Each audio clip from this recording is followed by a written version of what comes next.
آپ کا ایک خاص لباس ہے، گہرے براؤن رنگ کی پگڑی، سفید لباس، کیا اس میں کوئی حکمت ہے؟ سادگی تو ہے نا جی، اس میں تو کوئی مانے گا نا ہماری سادگی کہ ہمارے کپڑے بھی مہنگے نہیں ہیں، ہماری روٹی بھی مہنگی نہیں ہے، ہماری رہائش بھی مہنگی نہیں ہے، ہماری گاڑی بھی مہنگی نہیں ہے، ہمارا ملنا بھی 10-12 سیکٹریوں سے گزر کر آنا یہ بھی نہیں ہے، اور میں تو ایک عام بندہ بھی آ جائے تو میں اس کو مل لیتا ہوں، اور کوئی کہے جی میرے ابا جی فوت ہو گئے تو آپ نے 40ویں پر آنا ہے، تو میری سائیکل بھی نہ جا سکتی ہو تو لڑکے اٹھا کر بھی اس گلی میں مجھے لے جاتے ہیں، لو جی یہاں 10 منٹ آپ تقریر کریں تو میں وہاں بھی پہنچ جاتا ہوں، اور بغیر پروٹوکول اور بغیر سیکورٹی کے۔ سوچتے تو ہوں گے کروڑوں ووٹ مل جائیں، وزیر اعظم بن جائیں تو پہلا کام کیا کریں گے؟ پہلی بات تو یہ ہے کہ میں وزیر اعظم کبھی بھی نہیں بنوں گا، نہ صدر بنوں گا، یہ پکی بات ہے۔ کسی اور کو بنائیں گے؟ اور ہی لوگ آئیں گے، ہم جو پیچھے ہی بیٹھیں گے اور ان کو بتائیں گے کہ وہ روزانہ ان کو، حضرت عمر بن عبدالعزیز نے بندہ رکھا ہوا تھا، فرمایا تھا کہ جب بھی میں کوئی غلط بات کروں تو مجھے کہنا ہے عمر اللہ سے ڈرنا، تو ہم ایسے لوگ پیچھے بیٹھیں گے، اور جب بھی ہمارے بندے غلط بات کریں گے تو ہم ان کو کہیں گے اللہ سے ڈرو۔ اگر خود وزیر اعظم نہیں بننا تو کیا کوئی وزیر اعظم ڈھونڈ لیا؟ انشاءاللہ بڑے ہمارے پاس لوگ موجود ہیں، یقین جانیں، اور بڑے اللہ والے موجود ہیں اور پڑھے لکھے لوگ موجود ہیں۔ یہ تو آپ خود کیوں نہیں؟ آپ ماشاءاللہ آپ کی بھی نہیں، میرا کام ہی نہیں ہے نا یہ، آپ جس طرح جانتے ہیں میں تو بس اقبال پڑھاؤں گا لوگوں کو، قرآن پڑھاؤں گا، حدیث۔ میں آپ صحیح بتاؤں، اگر ہمیں حکومت مل جائے نا تو پاکستان میں کوئی ہمارا نوجوان جو ہے وہ اس کو گرامر، یہ نہیں ہوگا کہ اس کو گرامر نہیں آتی، ہم ان کو ایسے سستی گرامر پڑھا دیں گے۔ وہ کیسے؟ دیکھیں تو صحیح نا جی، وہ انشاءاللہ ہمارے پاس اس طرح کا وہ ہے نا الادین کا چراغ، تو میں یہ پڑھاتا بھی رہا ہوں، اور میں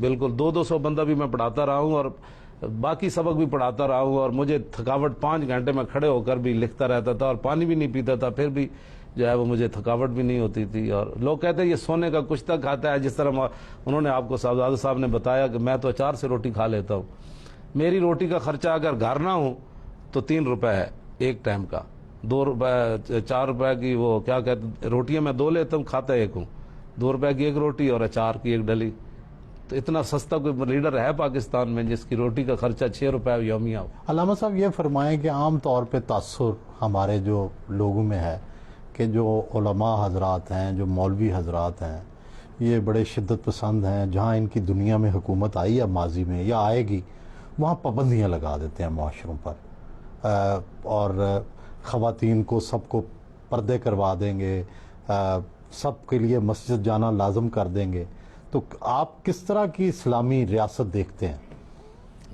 ماضی میں مثلا کہاں عورتوں پر کرسچینز میں پیورٹن کی گورنمنٹ آئی، وہ پھر وہ ان کی بات کرے نا، ہماری تو عمر ایران کے اندر انقلاب آیا، تو ایران میں اب بھی وہ عورتیں جو ہیں وہ کہاں جاتی ہیں، وہ ان کا سارا معاملے بازاروں میں جاتی ہیں، وہ ان کی ملازمتیں کرتی ہیں، سارے ڈرائیونگ کرتی ہے، کہاں ایسے یہ تصور غلط ہے۔ سعودی عرب میں تھا، سعودی عرب میں مولوی تھوڑے آئے تھے، وہ تو ایک شاہی خاندان آیا تھا جس نے، اسلام میں تو شہنشاہیت کا تصور ہی نہیں تھا۔ اسلام میں جمہوریت کا تصور ہے کیا؟ نہیں، اسلام میں جمہوریت کا تصور نہیں ہے، جمہوریت کے لیے ہم اس لیے آئے ہیں کہ جمہوریت کو اعلیٰ بنائیں، اسلام کو تخت پر لانے کے لیے۔ تو کیا آپ ایک دفعہ برسر اقتدار آ گئے تو اس کے بعد اسلامی نظام قائم ہو جائے گا؟ کیا اس کے بعد بھی الیکشن ہوں گے یا نہیں؟ کیوں نہیں ہوں گے الیکشن؟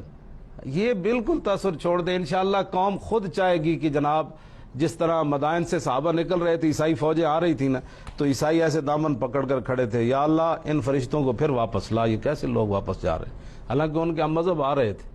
تو ہم اس طرح کا نظام لے آئیں گے کہ جس نظام کے اندر، یہ تو ان کی حکومت آئی نا، اگر ہماری پتہ چلتا نا ہماری ہے تو اس وقت سے جھگیاں شگیاں ختم ہو چکی ہوتی، ان کو اچھے طریقے سے ہم نے روٹی پانی دینا شروع کر دینا تھا۔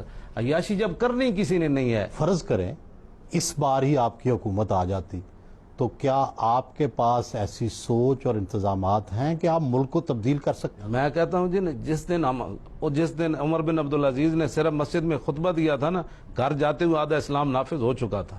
اسلام نافذ ہوتا ہے اپنے آپ پر، پہلے آپ نے کہا کہ آج کے بعد عمر بن عبدالعزیز کے تمام بیوی کی جائیداد جو ہے وہ قوم کے خزانے میں جمع، ورنہ بیوی کو طلاق، تو بھاگ عمر رکھنا ہے یا پیسے رکھنے ہیں؟ اس نے کہا نہیں عمر رکھنا ہے۔ تو پھر ارب پتی لوگ صبح تک جو ہے نا فٹ پاتھوں پر سوئے ہوئے تھے کہ آج عمر بن عبدالعزیز آ گیا۔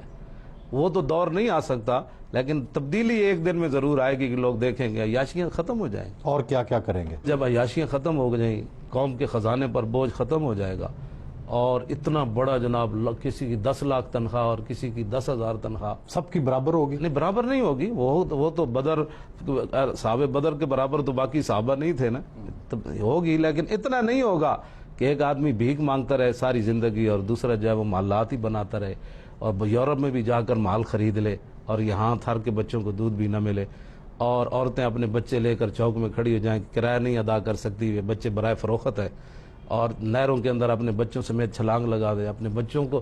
میں تو تصور کر کے کانپتا ہوں وہ بچیاں جن کو ماؤں نے ذبح کیا، قیامت والے دن وہ حضور کے سامنے پیش ہوں گی، حضور آپ نے تو سیر ہو کر روٹی بھی نہیں کھائی، تو مجھے بتائیں میری ماں نے کیوں ذبح کیا تھا؟ اس کا امت کے پاس کوئی جواب نہیں ہے، جو 20 40 ہزار کی روٹیاں کھاتے ہیں PC میں، اور ان کو یہ بھی نہیں پتا کہ یہ جھگی والے، ان کو بھی تو آخر حق بنتا ہے، صاف پانی ان کو نہیں ضرورت، ہمیں جراثیم لگتے ہیں تو ان کو نہیں لگتے۔ یہ جھوٹ بولتے ہیں تبدیلی کی۔ عمران تبدیلی اگر چاہتا نا تو پہلے دن ہی آتے ہوئے کہتا جی آج کے بعد بنی گالا والا محل جو ہے وہ میں بیچ رہا ہوں اور یہ سارے غریبوں پر تقسیم کر دیا، جھگیوں کو سب سے پہلے میں اپنا محل دیتا ہوں۔ تو کیا تبدیلی؟ سوا تبدیلی اس نے لانی ہے، اس نے کچھ بھی نہیں کرنا، اس نے مزید جو ہے وہ عیاش لوگ اور قریب کرنے ہیں اور عیاشوں کو اور آگے بڑھانا۔ میں آپ کو سچی بات بتا رہا ہوں، جہانگیر ترین کا جہاز پھر رہا ہے بندے خریدنے کے لیے، جب آپ نے پہلے دن سے یہ کام شروع کر دیا، کیا آپ نے تبدیلی لائی ہے؟ پہلے جہازوں میں نہیں، وہ چھانگا مانگا میں لوگ خریدے جاتے تھے، اب آپ جہازوں میں آئندہ پتہ نہیں وہ F-16 میں خریدے جائیں گے لوگ، یہ نہیں، یہ تبدیلی ہے جہازوں میں، پہلے تو چھانگے مانگے میں ہوتے تھے، یہ بالکل غلط ہے، کچھ نہیں یہ کر سکتے۔ میں آپ کو سچی بات بتا رہا ہوں، آپ لاکھ میرے بارے میں بات کریں، اسلام کے بغیر کبھی بھی تبدیلی نہیں آئے گی مسلمانوں میں۔ آپ ماشاءاللہ بڑے صاحب مطالعہ ہیں، تو آپ ہلکی پھلکی چیزیں بھی پڑھتے ہیں، کوئی آپ انٹرٹینمنٹ، کوئی تفریح بھی کرتے ہیں، یا اسی طرح سنجیدگی سے ہر وقت؟ نہیں، میں نے وہ پارلیمنٹ سے بازار حسن تک بھی میرے پاس ہیں، اور بازار حسن سے پارلیمنٹ تک بھی میرے پاس ہے وہ کتابیں۔ کبھی گانے بھی سنے؟ جی نہیں، گانے نہیں سنتے، یہ تو حضور نے منع فرمایا۔ اچھا، اور کوئی ایسی تفریح جس سے آپ خوش ہوتے ہوں؟ تفریح کا ٹائم ہی نہیں ہے ہمارے پاس، روٹی کھانے کا ٹائم نہیں، بعض دفعہ میں یہاں بیٹھا رہتا ہوں، صبح کی اذان کا ٹائم ہو جاتا ہے، روٹی میری ایسی رہ جاتی ہے۔ اب میں لوگوں کو کیسے کہوں کہ اٹھ جاؤ؟ کوئی کہتا ہے جی میں لئے سے آیا ہوں، کوئی کہتا ہے میں پنڈی سے آیا ہوں، تو میں نے کہا یہ کیا سوچیں گے کہ مولانا روٹی کے لیے ہمیں چھوڑ کر چلے گئے۔ آپ کیا سمجھتے ہیں کہ کتنے عرصے میں آپ اپنا مقصد جو ہے وہ حاصل کر لیں گے، اقتدار اور اسلام جو ہے وہ نافذ ہو جائے گا پاکستان میں؟ کیونکہ علماء اور جو مذہبی جماعتیں ہیں کبھی کامیاب نہیں ہوئیں بہت زیادہ۔ کیوں نہیں کامیاب ہوئی؟ یہ سوال تو آپ ان سے کریں نا، کیوں نہیں کام تو ہوئے کہ نہیں ہوئے؟ بند دل تے ہاتھ رکھو، سچ سچ دسو۔ نہیں، آپ نے 22 لاکھ ووٹ تو لیا ہے۔ جی ہے نا، پھر یہ بات تو ہے نا جی، پہلی بار اور 1.5 مہینے میں، جی ہماری وہ کمپین تو 1.5 مہینے چلی ہے۔ کتنا ہدف ہے آپ کا؟ ہمارا ہدف تو یہی ہے کہ حضور کے سارے غلام پاکستان جن مقاصد کے لیے بنا ہے اس مقصد پر آ جائے۔ کتنے عرصے میں ہو جائے گا؟ اس دفعہ کافی قریب ہم پہنچ گئے تھے، اگر ڈاکہ نہ پڑتا تو۔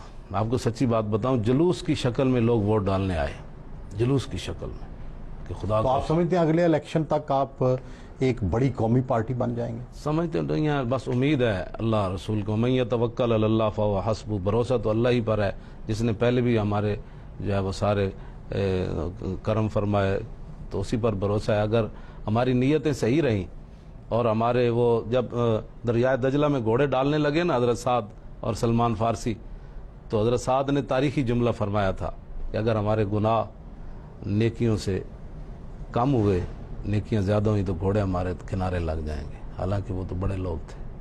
تو اگر ہمارے جماعت کے لوگ مخلص رہے اور واقعتاً ہم اسلام کے ساتھ مخلص اور نیکیاں کرتے رہے، گناہ ہمارے نہ بڑھے، تو پھر اللہ تعالیٰ میں کامیابیاں دے گا۔ اگر گناہ ہمارے بڑھ گئے، بعد لوگوں کی طرح آیا ہی آیا، چھایا ہی چھایا، لے گیا وہ آیا، اور اندر سے خالی تو بھئی۔ کیا تعلیمی نظام میں بھی تبدیلیاں لائیں گے؟ تعلیمی نظام تو بدلنا کیا ہے، وہ تو یہ تو اقبال کہتا ہے کہ وہ کہا ایک لرد فرنگی نے اپنے پسر سے کہ منظر وہ طلب کر کے آنکھ نہ ہو کبھی سیر، سینے میں رہیں راز ملوکانہ تو بہتر، کرتے نہیں کبھی محکوم کو تیغوں سے زیر، اور تعلیم کے تیزاب میں ڈال کر اس کی خودی کو ہو جائے ملائم تو جدھر چاہے سے پھیر، اور تاثیر میں اکثیر سے بڑھ کر ہے یہ تیزاب کہ سونے کا ہمالہ ہو تو مٹی کا ایک ڈھیر۔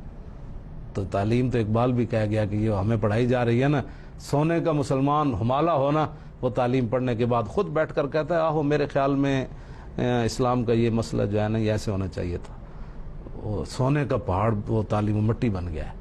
تو تعلیمی نظام تو انشاءاللہ خود ہی بدلا جائے گا جب مسلمان. تو یہ نہیں کہ ہم ختم کر دیں کہ ہمارے بچے بڑے بڑے اعلیٰ عہدوں پر جائیں، دنیا کی تعلیم پڑھیں، لیکن